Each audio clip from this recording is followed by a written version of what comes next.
afternoon to all. Welcome.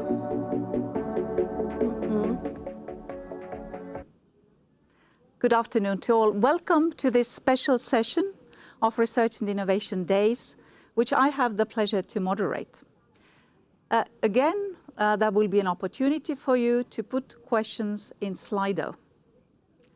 The title of this special session has been deliberately chosen: Standing with Ukraine, Global Principles and Values in Research and Innovation Action. It summarizes in one phrase European Union stands on two key matters. We stand with Ukraine in the face of Russia's aggression and illegal war. And we base our approach to international cooperation in research and innovation, as in other areas, on fundamental principles and values.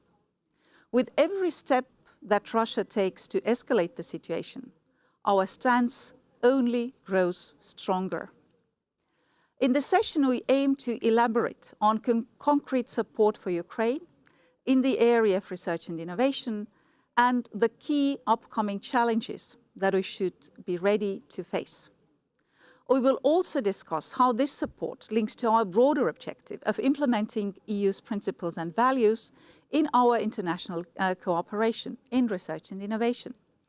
Before I turn to our speakers, let me invite you to watch a video that will give you a snapshot of Europe's strategy for international cooperation in R&I.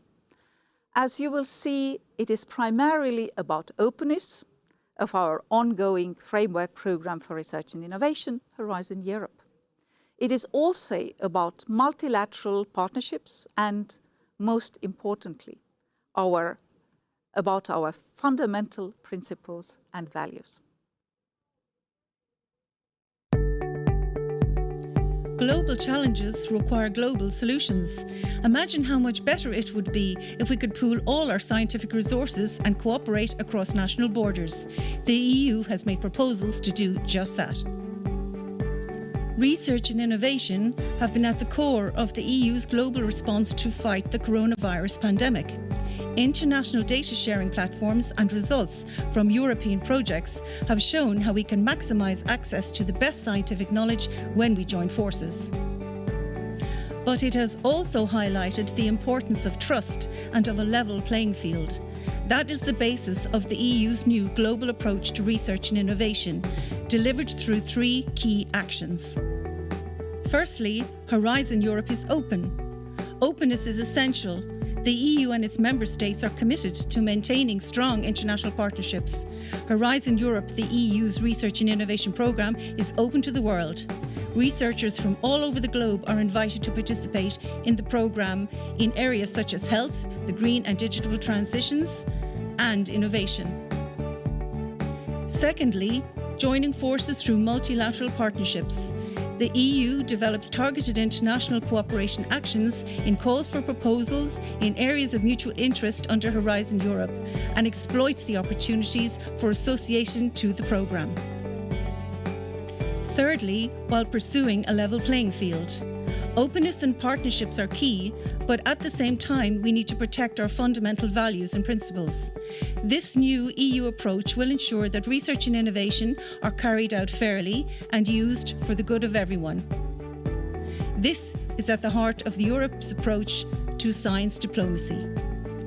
Together with international partners, let us find common solutions to global challenges and build a better planet for the next generation with a global approach to research and innovation.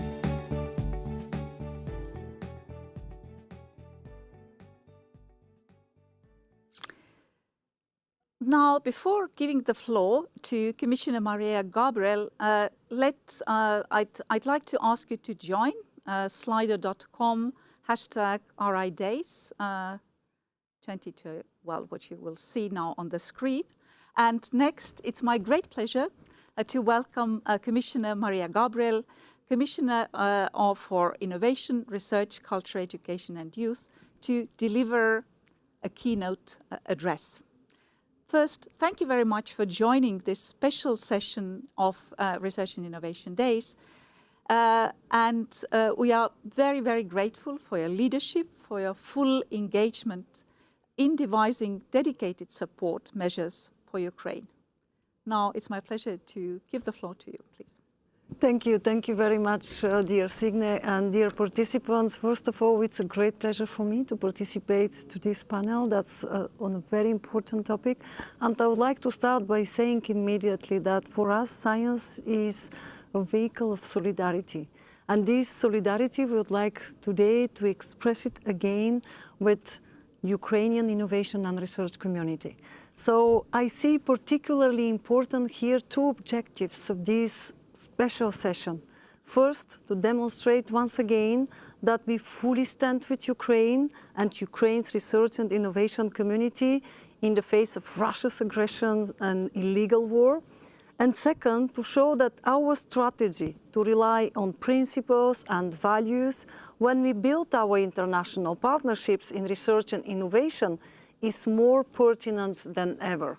And I'm referring here to what we already have seen on the video, to our global approach to research and innovation that outlines in a clear way our strategy for international cooperation in a changing world. So, dear Deputy Ministers, Kuratov, ladies and gentlemen, I would like to share with you that from our side, from the European side, we are determined to make an opportunity for Ukraine of tomorrow, where education, research and innovation play a central role. We are committed to work towards the reconstruction of Ukraine in close cooperation and collaboration with our member states. You know that we have been trying to respond to the key needs and adapt to the changing context. And as a first line of support, we gave our full attention to helping displaced researchers of Ukraine. In the medium term, the focus has shifted to supporting those who want to return or remain in the country and have, of course, limited means to continue their work. Now we are aware of the risk of the brain drain, which was already an issue in the pre-war Ukraine. And I think that together we can simply not repeat some of the errors of our past, and we can definitely build a better future. Overall, our ultimate objective has become to preserve and nurture Ukraine's research capacity, intellectual assets, and innovation talent in and out of the country to the benefit of Ukraine, today and in the future. And you remember, 9th of June, it's an important date for us, because on 9th of June, we celebrated Ukraine officially associating to Horizon Europe and Euratom programs, two flagship programs of our European Union. And this means that Ukrainian entities can participate in these programs on equal terms with entities from the member states. So for us, that's a very strong signal. That's a very strong symbol of our cooperation, because we all know that the association is the closest form that allow us really to work together on strategic issues, in strategic areas, and all this for the benefits of our, and I'm saying our, and the European Union and Ukrainian researchers and innovators. And on top of that, all our research and innovation calls encourage the applicants to include opportunities where possible for Ukraine. Ukraine's association represents a key instrument of support to the Ukrainian research and innovation community, and at the same time, that's a platform for further integration of Ukraine into the European research area. And on this occasion, I would like to seize the opportunity and to appeal to all research and innovation actors who take interest in Horizon Europe and Euratom programs to actively pursue cooperation with Ukrainian entities and researchers. And as a next step, I hope that I'm allowed to say that and to share this with our participants. We intend to support Ukraine in setting up a Horizon Europe office in Kyiv in the course of 2023. And our hope is that it can strengthen research and innovation networks and, of course, facilitate more applications from Ukraine that are competitive. So I think that that's somehow the framework, and we have something solid, something positive, something future-oriented. But we also implement dedicated support measures, and I think that during the Research Innovation Days, it's always important to remind them, because for me, behind all these different calls and actions, there is people. And those people from research innovation community are here standing firmly with Ukraine since the very beginning of this war. And allow me here to insist on some of the flagships that we have. Of course, Marie Skłodowska-Curie Actions for Ukraine, our fellowship scheme of 25 million euros under the Marie Skłodowska-Curie Actions. And I'm happy to announce that the call for applications has been launched today. So another important step together. I would like here to share one other example. It's of course with our European Innovation Council. Remember, only few days after the association of Ukraine in the month of June, we announced this 20 million euro call to support the deep tech startups and small and medium enterprises in Ukraine. And I know that we already have candidates that are excellent, and my wish is really to do all our possible and to see these projects realized as soon as possible. At the same time, yes, I would like to share that the European Innovation Council designated an ambassador for Ukraine, so I think that we have another personal contact in order to show that this relationship, this partnership matters for us. Of course, we have a lot of other initiatives for health, for nuclear scientists, but of course, all these measures are here now or just for the next months. I think that this panel is important because I'm sure that we need to shift our joint efforts to reconstruction and modernization. And yes, as European Union, we already announced our intention to set up an international reconstruction platform and create a new financial instrument. But I would like here to underline that research and innovation should be the driving force behind green energy, clean transport, smart cities, or simply healthy societies. And yes, here we have to talk about research infrastructures, because I'm sure, dear Deputy Minister, that we are even not aware of all the damages. We are following this very, very closely. But of course, we need to address this issue. And we also intend to help reinforce Ukrainian skills in the areas of research, infrastructure, climate neutral cities, nuclear safety and security. So now let me go back to conclude on the importance of protecting the open scientific dialogue based on fundamental principles and values of respect of different opinions, to stand firm in front of discrimination. And Europe has firmly anchored these values in our European research area framework. We already have, with our global approach, a very important next step, and that's the dedicated multilateral dialogue in Marseille when we launch it on the principles and the values for international cooperation in research and innovation. So well, I have only one hope, is that today, again, we can see that Ukraine, the research innovation community of Ukraine, will be involved in these initiatives. All this in order to pursue our close integration, our common projects, because above all, I think that we share one conviction, that with research innovation, we can face the most difficult situations, but if we support them, even in difficult situations, we are giving more chances to us after, when the situation will change, to have benefits for all our citizens, to tackle challenges together, and at the same time, yes, to continue to have this future-oriented partnership, allowing us to thrive and allowing us really to learn from each other. So thank you very much.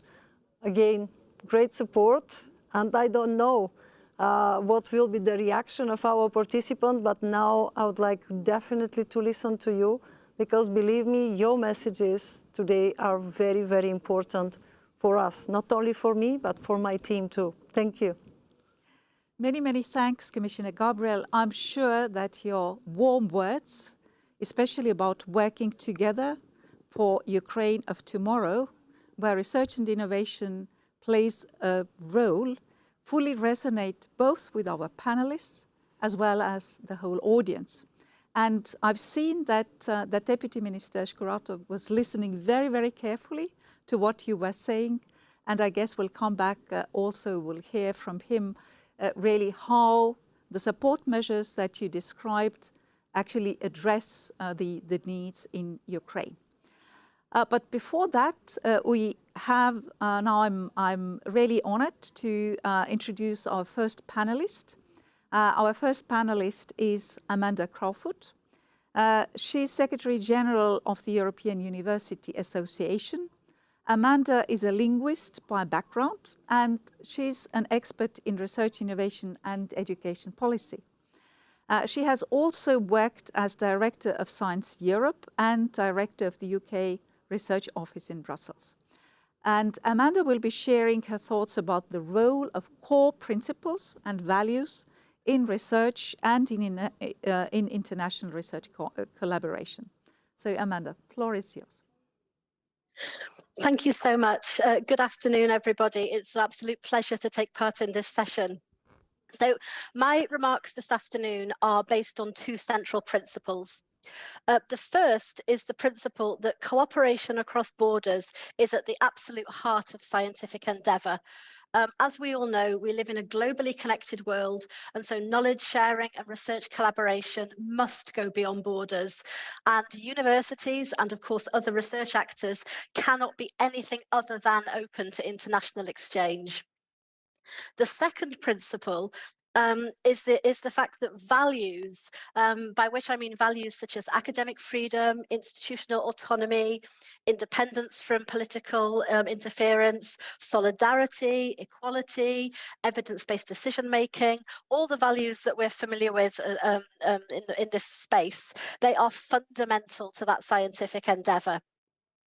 So at the European University Association, we strongly believe that global research cooperation should be as open as possible, and that we absolutely must promote responsible and reciprocal openness towards international partners. The obvious challenge is to have research that is open and borderless, and at the same time based on mutual trust and shared values, particularly in situations where partners are operating within very different social and political constructs and systems. I have to say that universities are acutely aware of this challenge. Many of them have developed concrete guidelines and codes of conduct to facilitate collaboration with a huge diversity of partners and to address potential threats that may arise.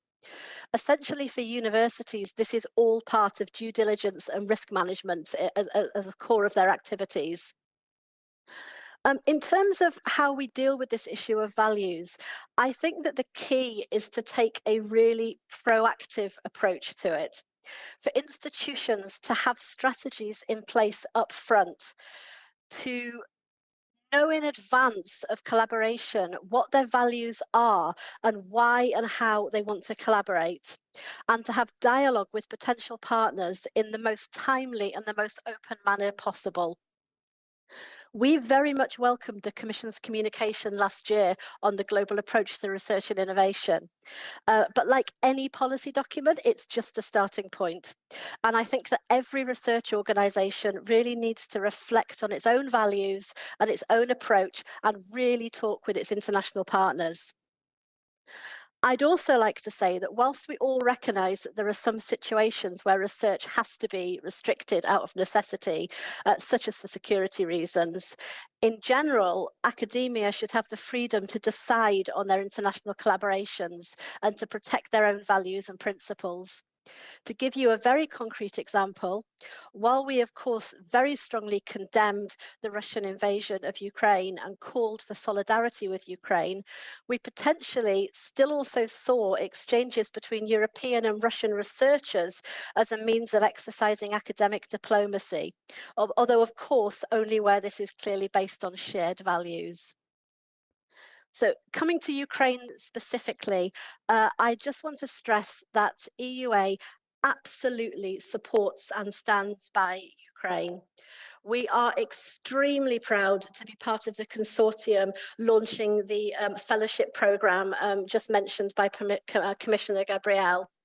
And actually, together with partner organisations, we've been advocating now for many years for a fellowship scheme for researchers and students at risk. So we are particularly delighted that this has been initiated as part of the support for Ukraine. This is not the only thing that we are doing at EUA with our members to support the Ukrainian higher education and research sector. Since the 24th of February, we've been actively gathering and developing and disseminating information and acting as a platform for our members to share their experiences and support. We've also, I'm very pleased to say, increased the Ukrainian membership of EUA, which gives us further opportunity for strengthening of European solidarity. I completely agree with the Commissioner that we need to be forward-looking in terms of the support we offer to Ukraine. And at EUA, we absolutely recognise that there is a need for more strategic medium and long-term support. And so we have actually established a task force of experienced colleagues, both from Ukraine and also from across Europe, to look at what can be done by EUA and by its member universities in the short term, but also in terms of the long-term supporting in terms of post-war rebuilding and reform. So I think absolutely we have to be focused on those long-term issues. And if I may, a very final word about values. EUA as an organisation is founded and defined on values like autonomy, cross-border understanding, tolerance and dialogue. And I think that the Russian invasion of Ukraine demonstrated the fundamental role that values do play and what a terrible effect you see when these break down. But I also think that the huge mobilization of support that followed has shown the amazing impact that universities and their communities can have when they actually act on their values in the face of aggression and violence. So from this, we've really been able to see what can happen when solidarity and openness are lived realities. And I'll stop there. Thank you. Thank you very much, Amanda, for highlighting the importance of applying our core principles and values in the areas of research and innovation, and also for highlighting the specific support that the European University Association has given to Ukraine. But now, without further ado, let me turn to our next distinguished panelist, Mr. Alexis Kuratov, Ukraine's Deputy Minister of Education and Science, responsible for European integration and research and innovation policy. Deputy Minister holds PhD in economics and is a professor in a number of universities. Dear Deputy Minister, it is a great honor to have you with us in this session, which is primarily about Ukraine and for Ukraine. Now, in view of the various support measures that have been put in place, we hope we can really work together to promote their uptake. Now, I'd like to invite you to tell us about the impacts of the Russian invasion to Ukraine on R&I ecosystem in particular, and also the key evolving needs where further support is required. Over to you, please. Thank you, dear Signe. Good afternoon, everyone. Dear Commissioner for Innovation, Research, Cultural Education and Youth, Maria Gabriel, dear colleagues and participants of the European Research and Innovation Days, I welcome you. Before starting my speech, I want to express my gratitude to our international partners for the invitation and the opportunity to participate in this event. Fundamental principles and values in research and innovation, such as academic freedom, gender equality, research ethics, open science, and evidence-based policymaking, are the key to the sustainable and inclusive development of democratic countries. In a world that cooperates to solve global challenges, there is no place for aggressor and terrorist invasion of sovereign states and imposition of their views. For 217 days, the full-scale war launched by Russia against Ukraine has been taking place, forcing Ukrainians to leave their homes, scientists and innovators to look for opportunities abroad, destroying our infrastructure. As a result of this brutal war, about 15% of the research infrastructure of higher education and scientific institution was damaged. Since the beginning of the full-scale war in Ukraine, educational and research institutions have been bombarded daily.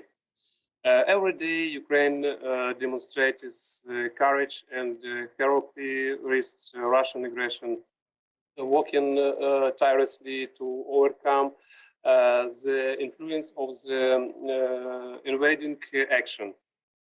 At the same time, science, technology, and innovation will play a vital role in the speedy recovery of war-torn regions of Ukraine.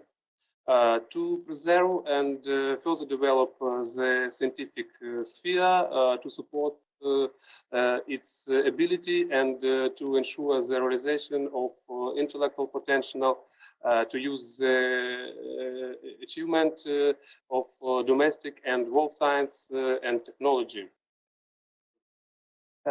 We concentrate our efforts on the creation of appropriate conditions for scientists and innovators, restoration and modernization of research and innovation infrastructure, the restoration grant support for scientific research by the National Research Fund of Ukraine, a return of the volumes of state financial support for scientific research to pre-war volumes in connection with the sequestration of the budget for defense needs. We are grateful to the European Commission for every initiative made at supporting the field of science and innovation. For each of our researchers who can continue their scientific activities and for all kinds of support that you provide to preserve the scientific potential of Ukraine.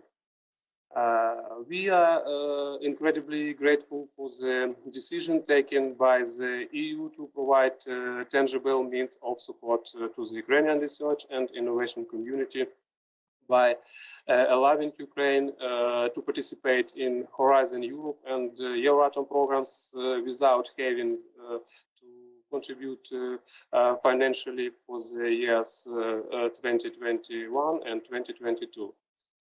With your support, we will preserve the intellectual potential. Thank you once again for your attention and studying with Ukraine, and I hope for further fruitful cooperation. Thank you. Many thanks, Deputy Minister Kuratov. Thank you very much for this intervention. It's clear that the damages which have been inflicted on research infrastructure and also educational institutions are enormous and really will have to be repaired as part of the recovery efforts, and certainly the EU will play an important role there. But now I'd like to give the floor to our next panelist, who is Dr. Nipun Vats, Assistant Deputy Minister, responsible for science and research sector at Canada's Department of Innovation, Science and Economic Development. With a PhD in theoretical physics, Dr. Watts held a variety of positions within the Canadian federal government. So we are looking forward to hear from you about Canadian response to the war in Ukraine in terms of your support to the Ukrainian R&I community, and also if you can share some of the best practices.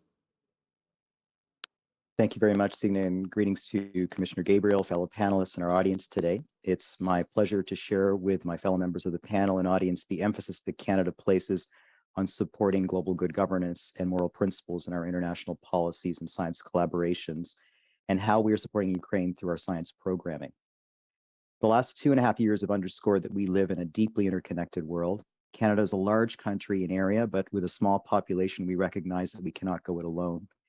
We need to cooperate and collaborate with like-minded partners from around the world, working together in new and innovative ways to resolve the pressing challenges of our time. Canada is striving to find how best to sustain international ST&I activities within a shifting international environment, recognizing the need to protect our research community against the actions of potential bad actors, while promoting our key values such as openness, transparency, research integrity, equity, diversity, and inclusion, and respect for international norms. In this context, the Government of Canada wholly condemns the Russian government's illegal invasion of Ukraine and stands behind the Ukrainian people and government in their actions to defend their sovereign territory. On March 11th, 2022, Canada's Minister of Innovation, Science and Industry and the Minister of Health, who are our ministers responsible for science and innovation funding, made a statement directing research actors to consider implementing measures that could immediately be put in place to support Canadian researchers and students. To that end, Canada's 3 research granting agencies each established a special response fund for Canadian research trainees at the master's, doctoral, and postdoctoral levels. To date, we've provided almost $2 million to Canadian research trainees directly impacted by the crisis to conduct their research from Canada. The statement also gave instructions to federally funded entities to restrict engagements with Russia that could further the interests of Vladimir Putin's regime. Canada's federal and federally funded science and research entities are also working to support the Ukrainian ST&I community. In the interest of time, I will highlight 2 of these and would be happy to share more after the session. MyTax, a Canadian organization which offers research and training opportunities, has renewed a 3-year agreement with the Ukraine Ministry of Science and Education, which is funding up to 600 Ukrainian students affected by the war, granting them internships for 2 years, as well as granting Ukrainian students already participating in its programs with additional flexibility. The Perimeter Institute, Canada's major research center for theoretical physics, is offering positions for master's and doctoral studies and postdoctoral and visiting scientists affected by the war in Ukraine.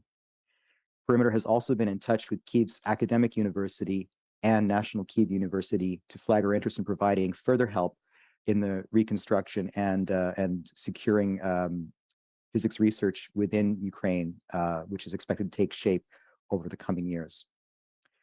We all continue to be impacted by the escalations of the Russian government, whether it is through personal connections, economic impacts, energy security, or geopolitical instability.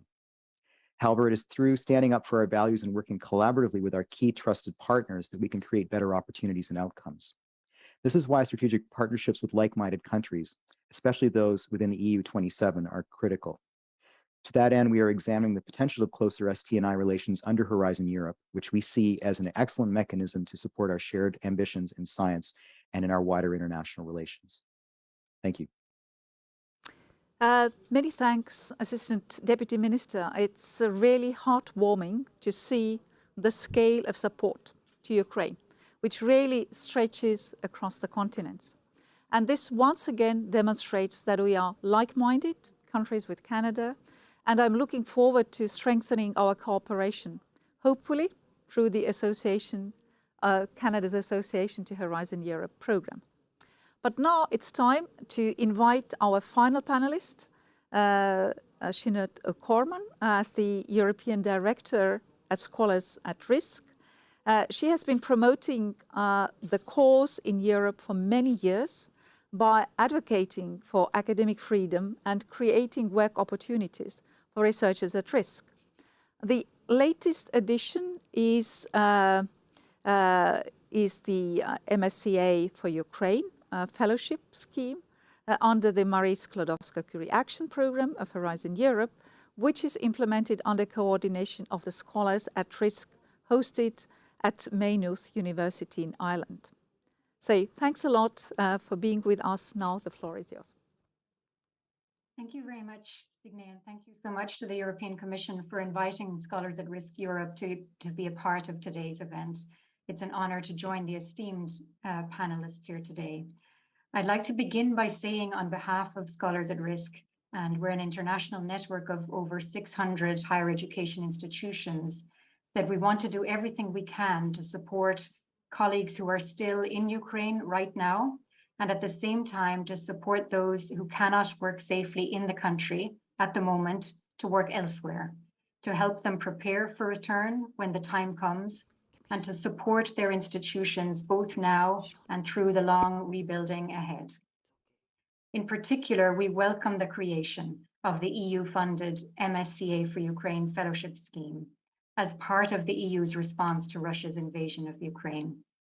And Scholars at Risk Europe at Maynooth University is privileged to partner with the Alexander von Humboldt Foundation and the European University Association to implement the scheme. As mentioned earlier by Commissioner Gabriel, we're pleased to say that the call documents were published earlier today, and they're now available on the MSCA for Ukraine website. The scheme will enable displaced researchers to continue their work in EU member states and Horizon Europe associated countries. It will also facilitate secondments and joint affiliations between European and Ukrainian institutions. And we hope that this will help researchers to maintain and also strengthen their connections to colleagues and institutions in Ukraine and contribute overall to strengthening the Ukrainian research and innovation sector. So we invite all of today's participants to an online launch event and information session specifically about the MSCA for Ukraine scheme, which will happen next week on October 6th, and you can register for that on our website. With the creation of MSCA for Ukraine and the additional important initiatives you have presented here today, and also in particular through the swift activation of the Temporary Protection Directive earlier this year, the EU is leading by example in implementing its principles and values when it comes to Ukraine. In addition to providing much needed immediate support to scholars from Ukraine, our strong hope is that these measures will also present excellent models for future general schemes for researchers at risk. And already in this regard, the EU-funded multi-partner Inspire Europe project has been an effective vehicle for coordinating these broader activities across Europe to support researchers at risk. In the past year, we really saw its value in coordinated efforts to respond to the situation in Ukraine and also to the dire situation facing scholars from Afghanistan. With this EU support, our organizations were quickly able to share information on visa, travel and security related issues to provide the best help that we could and as quickly as possible. And indeed, we expect this close coordination will also be needed in the coming days as our organizations anticipate increasing numbers of requests from Iran. Academics and researchers have been significantly involved in the recent protests there, with many facing dangerous consequences for speaking and writing about the regime's crackdown on intellectual dissent. And with such attacks on academic freedom and individual researchers on the rise, Inspire Europe's most important contribution is to the development of longer-term, stable support structures for researchers at risk. So with that, I would invite you to read the Inspire Europe Policy Recommendations report, which offers ideas on implementing these principles and values at the institutional, national, and European levels. And in the meantime, I look forward to meeting many of you, I hope, at next week's information session on MSCA for Ukraine. Thank you. Well, many thanks, Ms. O'Gorman. Thank you for your relentless work in supporting academic freedom and researchers at risk. Today's geopolitical situation reconfirms its importance. So let me express my sincere wish that you make a success out of MSCA for Ukraine. Now, I think we only have a very time for a very short question. namely, and perhaps this is something that Amanda can reply. Now, listening to all of that, what do you think about the impacts of Russian invasion to Ukraine on R&I priorities and also the principles and values? Do you think whether it challenges or reinforces the principles and values which have been nurtured by the European research area? I think probably both. I think it certainly challenges the principles. I mean, I think obviously there are huge impacts from the Russian invasion on Ukraine on a practical level and a political level. I mean, we know about the huge amount of research that's been interrupted involving Russian partners and things that have had to be altered to take that into account. Lots of long-standing reforms halted, lots of partnerships halted, and so on. So there are very kind of practical considerations. But I think it's absolutely important that at times like this we do stand by our principles and stand by our values. Otherwise, there's really no point actually having them. And I think, as I said at the end of my intervention, I think it has shown us what can actually be done, where you do put values at the forefront and you do actually respond to that. So, for example, the value of solidarity with our Ukrainian colleagues. So yes, it's a hugely difficult time. It's a hugely testing time. But I think from the point of view of principles, I think it's good to test them and good to actually show that they do work when they're actually put in that position. Many thanks, Amanda. Now we approach towards the end of the session. It's my pleasure to introduce my colleague, Cristina Russo, Director for the Global Approach and International Cooperation in our DG. Cristina and her team are behind our new EU international strategy for international cooperation in a changing world, which was already referred to. Formally, that is the global approach to research and innovation. As we've seen in the video and also in the course of the discussion today, the core of this new strategy is the need to base our international cooperation on fundamental principles and values. Now, please have the floor for the concluding remarks. Thank you very much, Signe. Thanks to all the speakers for their interventions. Thanks to you, Commissioner, for your very inspiring words. Thanks to all the panelists, in particular to the Ukrainian Deputy Minister for being here with us with the difficult situation Ukraine is going through. And thanks to all the members of the audience for listening and for their contributions. I think that, as Signe, you said, we have all seen the video and the Commissioner referred to the importance of values and principles in our research and innovation new strategy, the global approach. And I think that if any evidence was still needed, this session has reminded us of the central role which cutting-edge research, critical technologies, and the free exchange of scientific ideas have in the functioning of modern societies. And the Russian illegal war against Ukraine is putting all our policies at the hardest test. But I think that, as we have seen, our response in terms of research and innovation has been very important, has been firm, decisive, and in fact we've been comforted by the fact that we have this strategy on international cooperation which is based on values and principles. And what is important for us in the European Commission and what has been showed also in the intervention is that we have taken concrete measures under the leadership of the Commissioner in order to make these values and principles a reality when faced with this awful situation in the world. We have stopped all participation of Russian public entities to research programs, and at the same time we have taken all the necessary measures possible to support the Ukrainian research system and researchers, and the Deputy Minister acknowledged that. Just a word to conclude, I think that we have done a lot at the EU level, but I think that the situation we are faced with a very important, very difficult global challenge, and we can have an impact only if we do a lot and even more all together at global level.